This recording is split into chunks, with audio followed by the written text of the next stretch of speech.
habari za matumbo? Salama kabisa. Asante sana. Jamani, mimi naitwa Gerald Manyogoto, nimetoka shirika la hapa. Shirika la hapa kama mnavyofahamu, nilishiriki katika ujenzi wa hii zahanati mwaka 2006.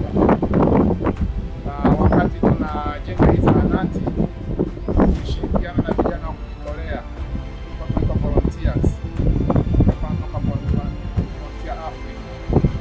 Sasa miongoni mwa wale vijana na mmojawapo alikuja hapa kama mwezi mmoja na kitu kimepita, anaitwa Jennifer. Kwa hiyo yule Jennifer alijitolea wakati wa ujenzi wa zahanati, na kwa hiyo akaja kuona inaendelea.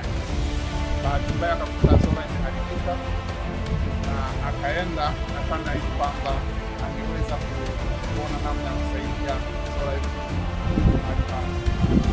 Na sasa kwa bahati njema alienda kufanya vitendo vyake, na sasa ametuma hii sola na kuielekeza kweli ili iweze kufungwa leo ili iweze kupata itoe huduma ya kuwasha taa, chaji mambo ya simu kama kutumia na laptop na printer, ili shughuli zote zinazohitaji umeme ziweze kufanyika kwenye zahanati yetu.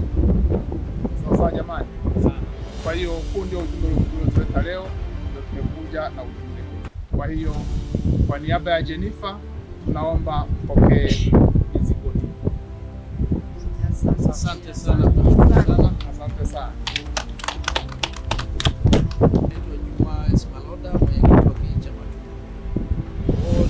Nimefurahi sana kuletea sola ya design hii ili angalau wahudumu wetu, waganga wetu waendelee kuhudumia jamii kwa ufasaha zaidi, kwa sababu walishaanza kushika usiku waweze kuhudumia kwa sababu hakuwa na mwanga yoyote.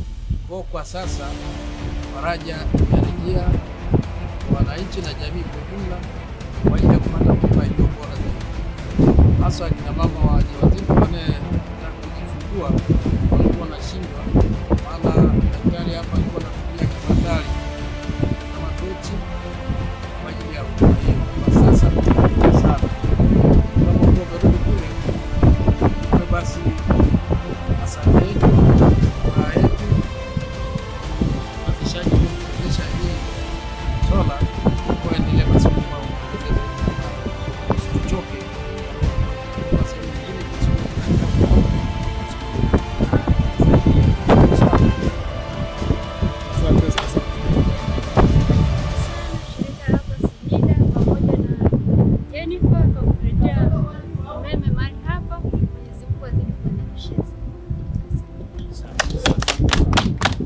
ile pale ilikuwa ni wati 135. Sasa hii ni 550, lakini tunaweka na betri mbili za jumla ya wati ampia 500.